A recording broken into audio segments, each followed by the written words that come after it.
Vooralsnog gaan we over naar onze volgende spreker. En dat is Dr. Alexander Zanemonets. Hij is een Byzantinoloog en een theoloog. En heeft oorspronkelijk zijn opleiding gekregen bij de Staatsuniversiteit Moskou. Met studies waar hij gepromoveerd is met studies over Gennadius Scholarius en Johannes Eugenicus, Byzantijnse theologen uit de 15e eeuw. Hij was dan voor studieverblijven in Frankrijk en voor een aantal jaren sinds 2001, sinds 2001, he had been living in Israel. Waar hij ook veel met pelgrims heeft gewerkt. Hij is tegelijk priester van de Oekraïense Orthodoxe Kerk. Tot februari 2022 heeft hij in Moskou geresideerd, dan heeft hij het land verlaten, doordat hij oneens was met de oorlog. En resideert sindsdien als priester voor de Oekraïens-Orthodoxe Kerk in Helsinki, waar hij werkt met gevluchte mensen uit Oekraïne. Tegelijk gaat hij door met zijn wetenschappelijk werk. En hij heeft dat onder meer gedaan als gastdocent, als gastwetenschapper bij ons instituut, met hulp van een beurs, dank aan het Somani-fonds, met als thema de traditie van oorlog en vrede, de theologische en de geschiedenis, de theologische traditie van oorlog en vrede en de geschiedenis in het Byzantijnse Rijk. Belangrijk omdat hierop in actuele redeneringen over wat is dan de Oosters-kerkelijke theologische traditie in zaken oorlog en vrede heel vaak beroep wordt gedaan op de Byzantijnse traditie. En daar wilden we toch nog iets meer licht op brengen. Het resultaat van zijn onderzoek zal binnenkort als een artikel worden gepubliceerd in onze Journal of Eastern Christian Studies. Alexander spreekt heel goed Engels, heel goed Frans. Hij spreekt Hebreeuws, natuurlijk Russisch, maar Nederlands spreekt hij helaas nog niet. Daarom zal deze lezing in het Engels zijn, maar daarna staat hij dan ook klaar voor discussie. Alexander.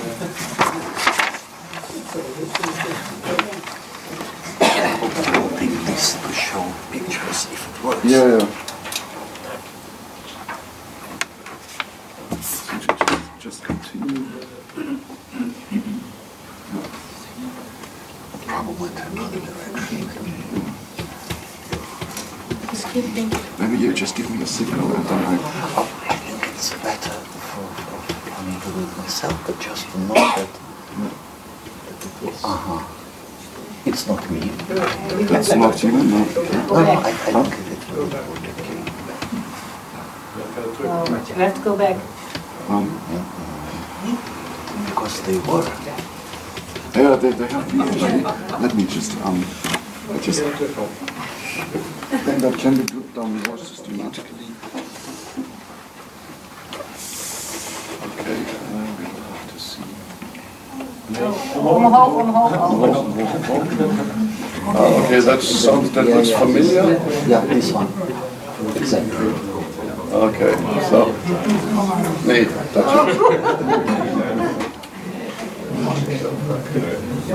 okay. Yeah.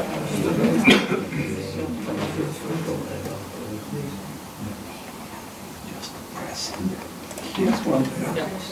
Yeah. You can just signalize, or do you want to do it yourself? Yeah. Okay.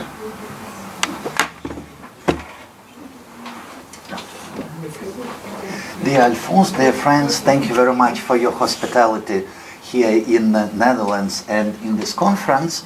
And I'm going to speak about the Ukrainian refugees and the Orthodox Church of Finland, because I think that the question of Ukrainian refugees that are there, and there are more than 8 million Ukrainian war refugees in West Europe, so this is one of the really very important questions and problems for European churches and for Orthodox churches, because most of Ukrainian refugees belong to the Orthodox Church. So Finland is just one of European countries that receive Ukrainian refugees, and the number of refugees there is not so high, in fact, because Finland seems to be a big country on the map, but in fact there are about 5 million inhabitants only.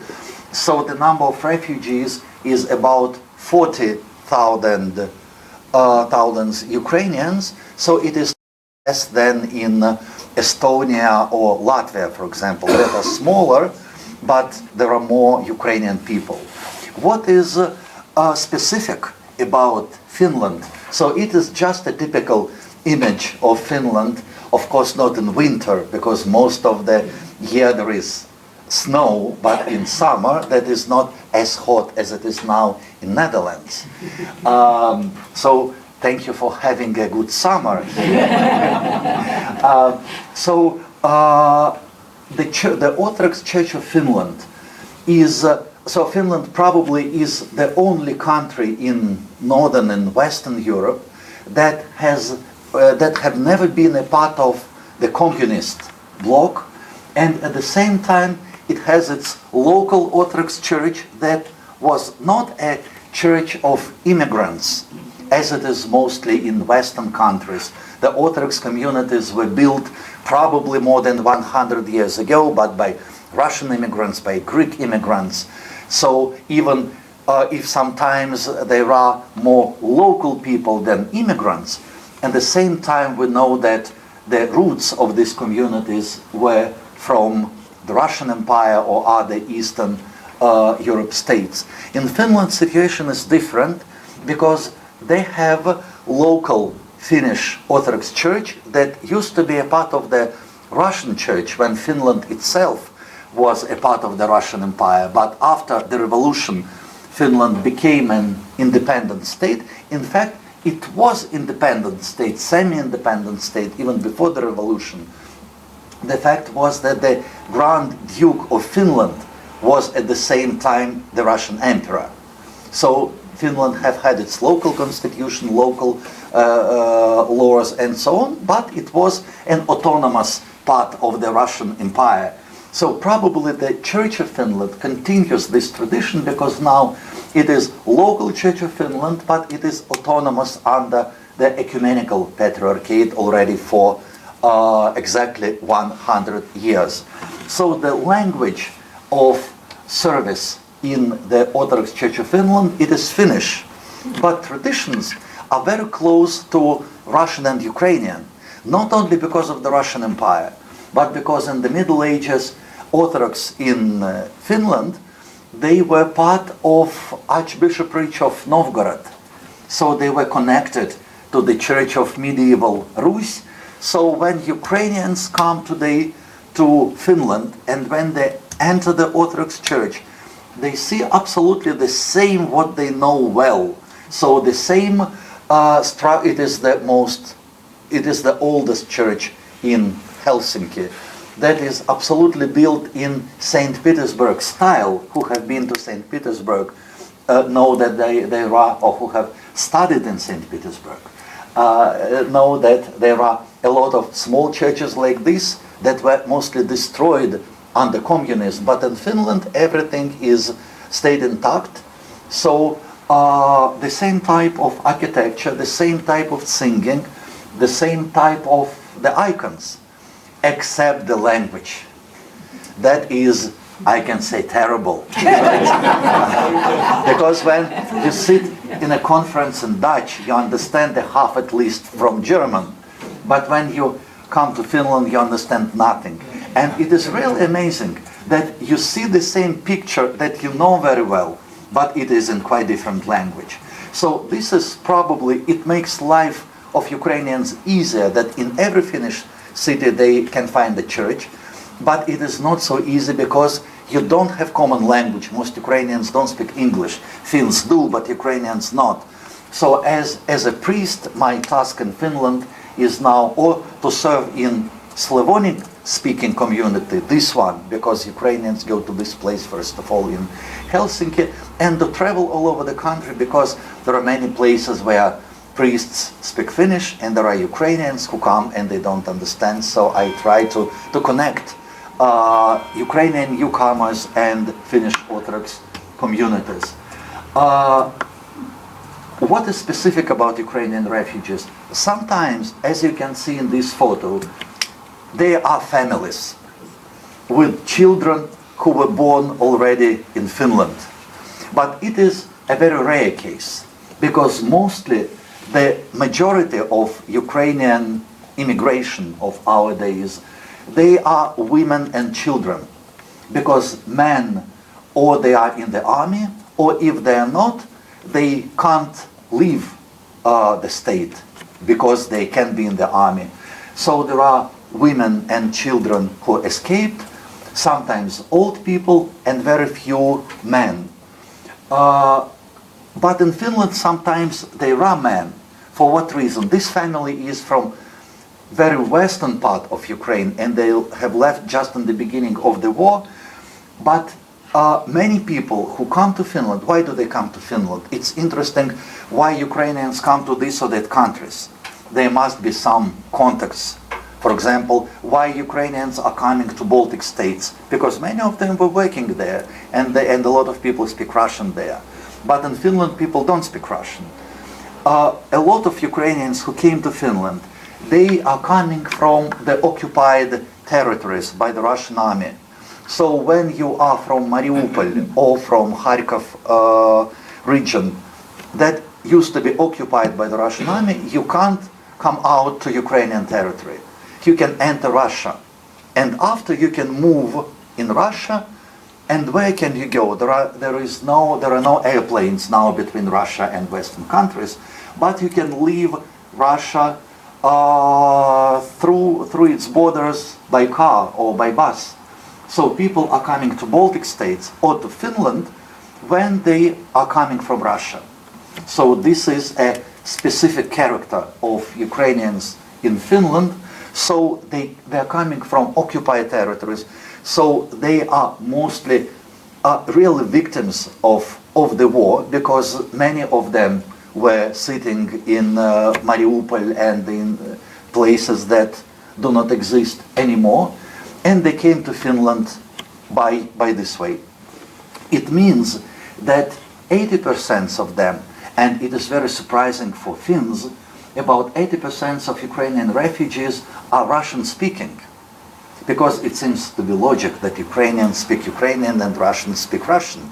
But in fact, and this is very interesting about this war, so the parts of Ukraine that are destroyed by the war, by the Russian army, they are in fact Russian-speaking parts of the country. So if Russia really wanted to liberate Russian-speaking population, it destroyed lives of these Russian-speaking people. And of course, most of them used to speak Russian at home, so they continue speaking Russian in Finland too. What is important about the Church of Finland that makes a lot to help these people? There are several reasons of this very specific position of the Church of Orthodox Church of Finland. The Synod of Bishops of the Church of Finland published several documents from the beginning of the war, as well as Archbishop of Friudariu Diocese, Metropolitan John did in the very beginning. And in Finland it was made often together with local Lutheran Church. So the position is very clear position of support of Ukrainian people as victim of the aggression. What helps Finns to understand this situation? That many of Finnish Orthodox families, so there are many converts, but the main Orthodox population of Finland are mostly people who lived in Karelia, so in eastern part of Finland, that became that now is mostly a part of Russia after the Winter War of 1939-1940. So in every Finnish Orthodox families, they have had grandparents who became refugees during that war. So they had to leave Karelia, that was occupied by the Soviet Union, and they moved to other parts of the country. So as in Russian immigration in West Europe, people have memoirs that their grandparents were immigrants and came to France and were received by the France or by France or by the United States. So they know, they have memory what it means to be immigrant or a refugee. So we can say it is the same about Orthodox Finns who did not move to another country, but who moved from one part of the country to another one. But when you live in a rural part of the country and when you don't travel so much, you also become a refugee, even if you move to the same language milieu in your own country, but in any case you're refugees. So Finland, and this is very interesting, it lost about 10% of its territory during the war with the Soviet Union, but it evacuated all population from these regions to central Finland. And a large part of that population was Orthodox. So this is a picture of one of several Orthodox monasteries in Finland, Valamo Monastery, that in fact is named New Valamo Monastery, because the old Valamo Monastery was one of the largest monasteries in pre-revolutionary Russia. It was situated in Ladoga Island, in Ladoga Lake, in one of the islands. It was really a very big monastery. For Russians, it's a Russian monastery, but in fact, it was a part of Finland before the revolution. So after the revolution, it left, it stayed in the same place, but it was already in Finland. And during the war, all the monks, about 150, all the icons, all the archives, so everything what was possible to put into the cars and lorries and buses was transferred to central Finland. So it is New Valamo Monastery, and it is a good example of this refugee politics of the state of Finland during the Winter War. And now it is a absolutely Finnish-speaking community that preserves the same tradition of singing, icon painting, and so on, as it was for centuries in Ladoga Island. So we often go with Ukrainians to this monastery because they have lay academy and a lot of classes and workshops. So it's important place. So Finns, they realize what is it to be refugee, and they help Ukrainians. I was asked during coffee, do you have church buildings in Finland for Orthodox communities? Because I know it is really an important question in Western European countries. And I can say that yes, in Finland, in every city, there is an Orthodox church. Or it is an old one, or it was built after the war by Karelian refugees. So sometimes there are beautiful buildings where you can gather with local community and Finnish and Ukrainian. Sometimes it is a very small place. So it is a chapel in one of small Finnish cities, and normally they have liturgy there once a month, and we serve there with Ukrainians who came to the city, so they need the church. So father of this family, he could come from Kiev for baptism of his kid and left back for Ukraine. So there are places of worship that are not big churches, but they are well done already for different Orthodox activity. The Finnish priest, whom some of you know, Father Heikki Huttunen, who is responsible for Russian-speaking ministry in the Church of Finland, and a Ukrainian family. So we try to do something together with Father Heikki.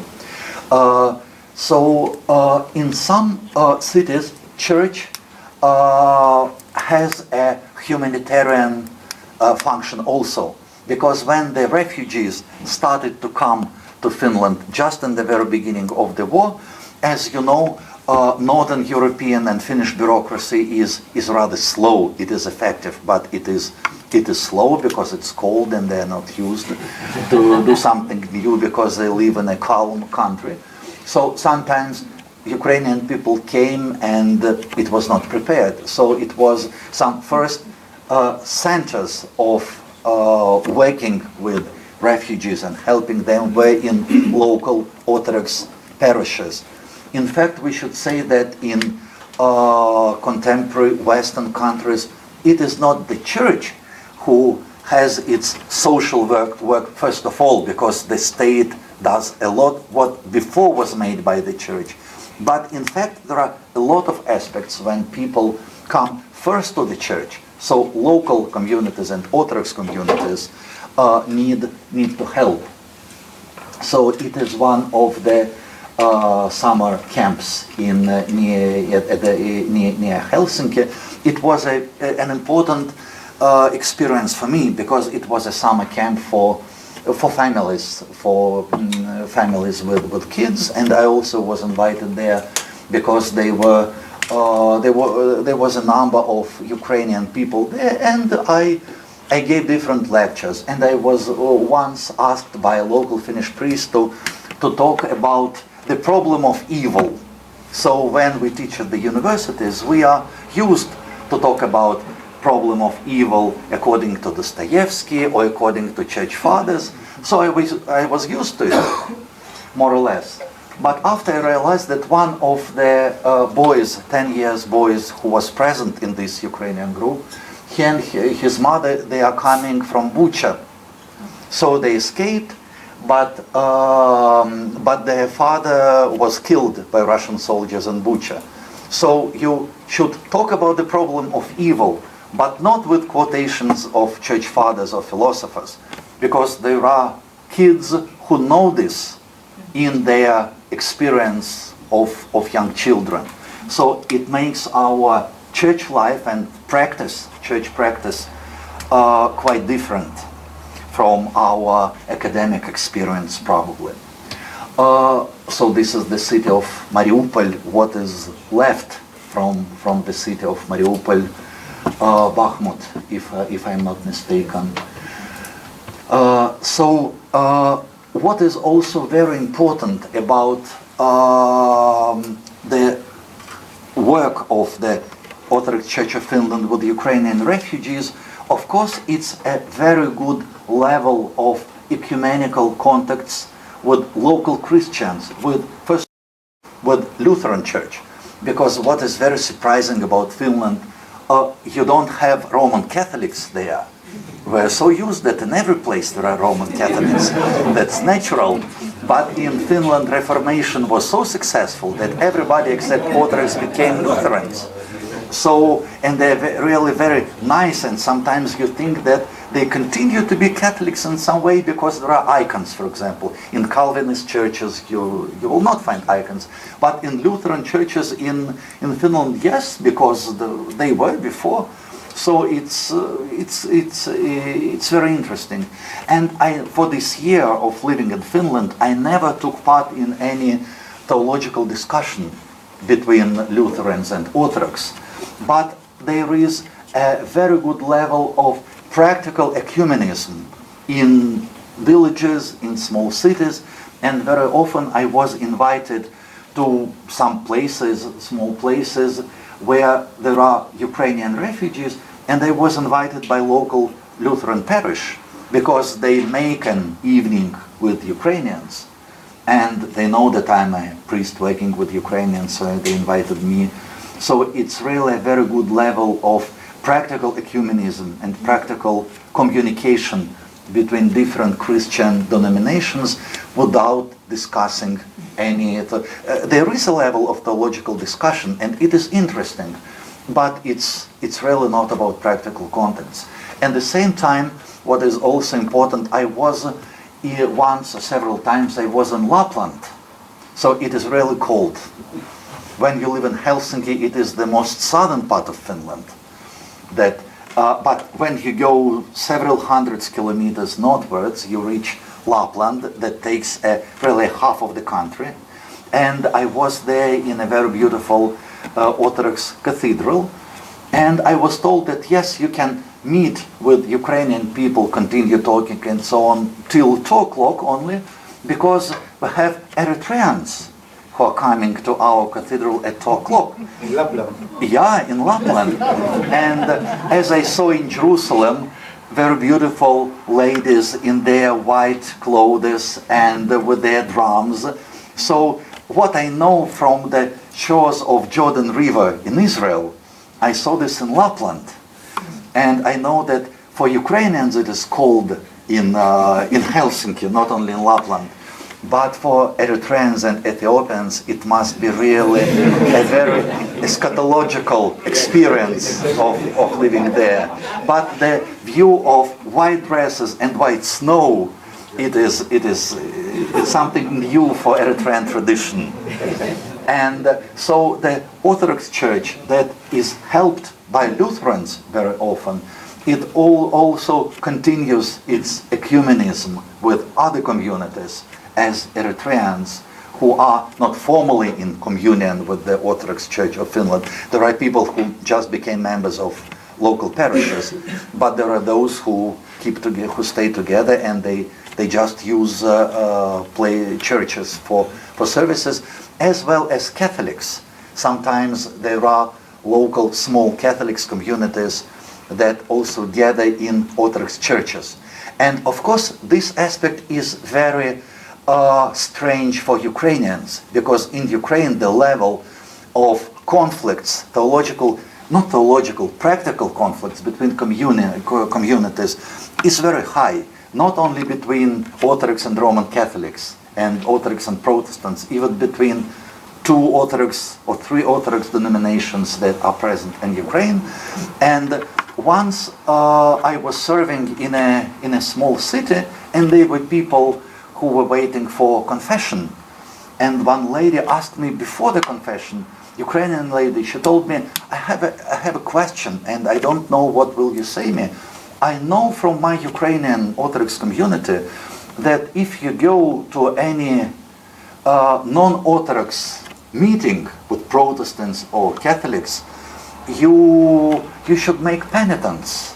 You should say about this during confession, because it's a sin to visit a heretical community.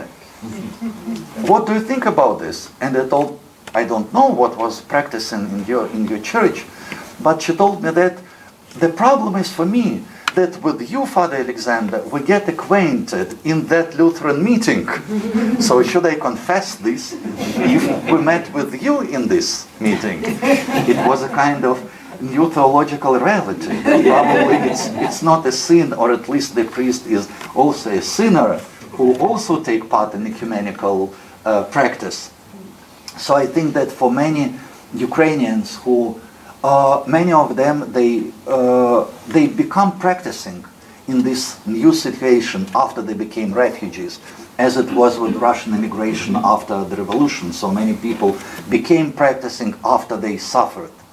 So many of them become practicing in quite new phase of their life in the situation, and in practice, ecumenical practice of the Orthodox Church of Finland. Thank you very much.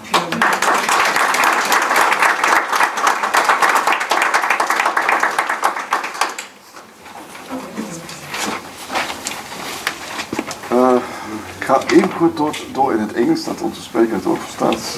Thank you, Father Alexander, for your...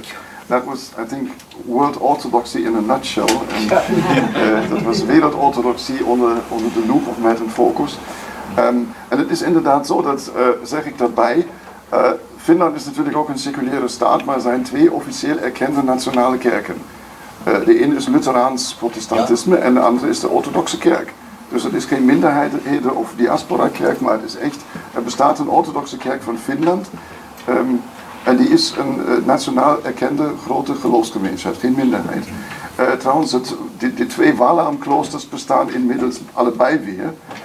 En wie er zin in heeft, ze hebben ook de bijnaam, ook het oude, van de Athos van het noorden. De Athos of the North. En wie er zin in heeft, die kan het maar intoetsen op YouTube. En dan komen heel mooie kerkgezangen van de monniken. Dat is eigenlijk een beetje Athos in het noorden, dan weet men wat ermee bedoeld is.